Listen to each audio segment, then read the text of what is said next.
چند اشعار پڑھے اور واپس جاتے وقت حضرت خدیجہ سے مخاطب ہو کر کہا، کوشش کرنا کہ محمد کو نہ کھو دینا، ان کے ساتھ شادی کرنے میں دنیا و آخرت کی سعادت ہے۔ حبیب خدا سرور کائنات احمد مجتبیٰ حضرت محمد صلی اللہ علیہ وسلم 25 برس کے ہوئے تو خشک سالی نے مکہ کو گھیر لیا، تو جناب ابو طالب نے حضرت محمد سے مخاطب ہو کر کہا، اے میرے بھتیجے، ہم سخت حالات سے دوچار ہیں، میں بھی بوڑھا اور تنگ دست ہو چکا ہوں اور زندگی کے آخری ایام گزار رہا ہوں۔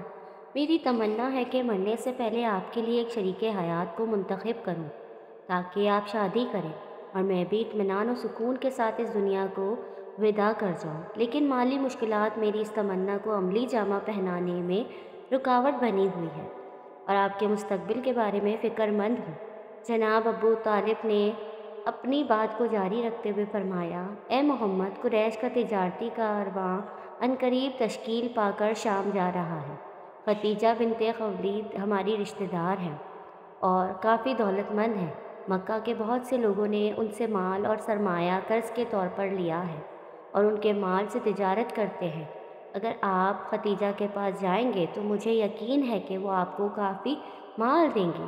اس سرمایہ سے مال خرید کر قریش کے کارواں کے ہمراہ آپ شام چلے جائیں، شاید اس تجارت کے نتیجے میں آپ کو کوئی نفع مل جائے اور خداوند متعال ہماری زندگی کی بعض مشکلات کو حل کر دے۔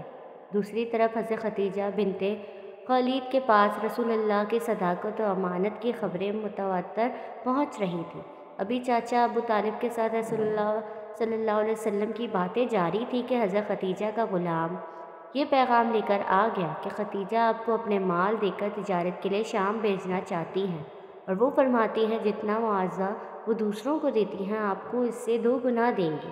اس پر ابو طالب نے آپ صلی اللہ علیہ وسلم کو کہا کہ یہ وہ رزق ہے جو اللہ نے تمہاری جانب کھینچ کر بھیجا ہے۔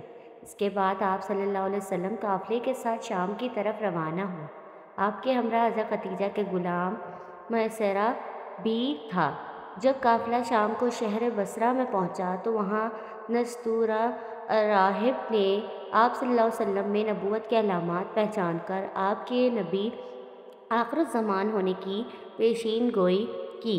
دوسرا اہم واقعہ یہ پیش آیا کہ جب آپ صلی اللہ علیہ وسلم نے تجارتی سامان فروخت کر لیا تو ایک شخص سے کچھ بات چیت بڑھ گئی۔ اس نے کہا کہ لات و عزا کی قسم اٹھاؤ، تو حضرت صلی اللہ علیہ وسلم نے فرمایا، میں نے کبھی ان دونوں کی قسم نہیں کھائی، میں تو ان کے پاس سے گزرتے ہوئے ان سے منہ موڑ لیتا ہوں۔ اس شخص نے یہ بات سن کر کہا، حق بات تو وہی ہے جو تم نے کہی۔ پھر اس شخص نے میسرہ سے مخاطب ہو کر کہا، خدا کی قسم، یہ تو وہی نبی ہے جس کی صفات ہمارے علماء کتابوں میں لکھی ہوئی پاتے ہیں۔ تیسرا واقعہ یہ پیش آیا کہ میسرہ نے دیکھا کہ جب تیز گرمی ہوتی تو بادل نبی اکرم صلی اللہ علیہ وسلم پر سایہ کر رہے ہوتے تھے۔ یہ سب کچھ دیکھ کر میسرہ تو آپ صلی اللہ علیہ وسلم سے بہت ہی زیادہ متاثر تھا۔ واپسی میں دوپہر کے وقت جب واپس پہنچے تو حضرت ختیجہ نے اپنے بالا خانہ میں بیٹھے بیٹھے دیکھا کہ نبی اکرم صلی اللہ علیہ وسلم اونٹ پر بیٹھے اس طرح تشریف لا رہے ہیں کہ بادل نے صرف آپ پر سایہ کیا ہوا تھا۔ حضرت ختیجہ اور ان کے ساتھ بیٹھی ہوئی عورتوں نے یہ منظر دیکھ کر بہت تعجب کیا۔ قافلہ رکا تو میسرہ حضرت ختیجہ سے ملنے گئے اور سارے سفر کی روایات سنائی۔ حضرت ختیجہ رسول اللہ صلی اللہ علیہ وسلم سے پہلے ہی متاثر تھے۔ وہ سفر کے واقعات سن کر آپ صلی اللہ علیہ وسلم کی گرویدہ ہو گئی، بلکہ ان کا رسول اللہ کو تجارتی سفر پر بھیجنے کا مقصد بھی یہی تھا کہ کسی طرح حضور اکرم سے ملاقات ہو سکے۔ چنانچہ میسرہ کو کہا گیا کہ اب محمد صلی اللہ علیہ وسلم کو بھیجو تاکہ میں ان سے تجارت کا حساب لے سکوں۔ نبی رحمت جب حضرت ختیجہ کے سامنے آئے تو آپ کا روشن چہرہ دیکھ کر حضرت ختیجہ دنگ رہ گئی اور بے ہوشی کا عالم طاری ہو گیا۔ اسی دوران رسول اللہ صلی اللہ علیہ وسلم نے سارا حساب تجارت کیا اور واپس تشریف لے گئے۔ جب آپ صلی اللہ علیہ وسلم چلے گئے تو تب حضرت ختیجہ ہوش میں آئیں اور میسرہ سے پوچھ کر محمد صلی اللہ علیہ وسلم کدھر ہیں؟ میسرہ کہنے لگا کہ وہ تو آپ کو سارا حساب دے کر چلے گئے ہیں۔ خیر، حضرت ختیجہ نے اپنے مال میں سے ایسی امانت و برکت دیکھی جو اس سے پہلے کبھی نہ دیکھی تھی۔ مال کی خرید و فروخت کا حساب دیکھا، منافع دگنے سے زیادہ تھا۔ آپ نے فوری اپنے غلام میسرہ کو رسول کے پیچھے بھگایا اور طے شدہ معاوضے سے بھی دگنا منافع حضور اکرم کو بھیج دیا۔ حضرت خدیجہ بہت زیادہ دور اندیش، مستقل مزاج، شریف اور باعزت اور بہت مالدار عورت تھی۔ انہوں نے آپ صلی اللہ علیہ وسلم سے نکاح کا فیصلہ کر لیا اور اپنی سہیلی نفیسہ بنت منیہ کے ہاتھ رسول اللہ صلی اللہ علیہ وسلم کو نکاح کا پیغام بھجوا دیا۔ رسول اللہ صلی اللہ علیہ وسلم کے حضرت خدیجہ رضی اللہ تعالیٰ عنہ سے نکاح کے حوالے سے ایک پہلو ملحوظ رہنا چاہیے، جس سے حضرت خدیجہ سلام اللہ علیہ عنہا کی طہارت و نزاہت اور رسول اللہ صلی اللہ علیہ وسلم کے ساتھ نکاح میں رغبت کی وجہ اشکار ہو جاتی ہے۔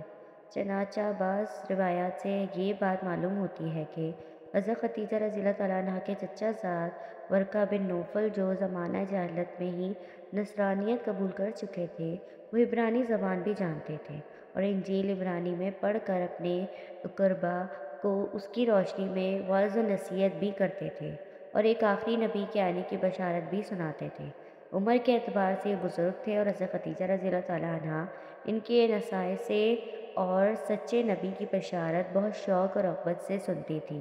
نیز یہ بھی سنتی تھی کہ اس نبی عظیم الشان کی بعثت کا زمانہ قریب ہے، اور اس حوالے سے انہوں نے ورقہ بن نوفل سے کافی کچھ سن رکھا تھا۔ چنانچہ رسول اللہ صلی اللہ علیہ وسلم کی صداقت و دیانت اور دیگر صفات کمال کا ذکر سنا اور ورقہ بن نوفل کی بتلائی ہوئی بعض علامات نبوت آپ صلی اللہ علیہ وسلم میں پائی تو انہوں نے اپنے غلام میسرہ کے ساتھ رسول اللہ صلی اللہ علیہ وسلم کو مالی تجارت دے کر اسی لیے بھیجا کہ آپ صلی اللہ علیہ وسلم کی تجارتی و مالی معاملات اور سفر میں آپ صلی اللہ علیہ وسلم کے اخلاق و عادات کا مزید مشاہدہ کر سکے۔ آپ کو میری ویڈیو پسند آئی ہو تو لائک، کمنٹ اور شیئر کریں اور میرے چینل اسرا یوسف کو سبسکرائب کریں۔ جزاک اللہ۔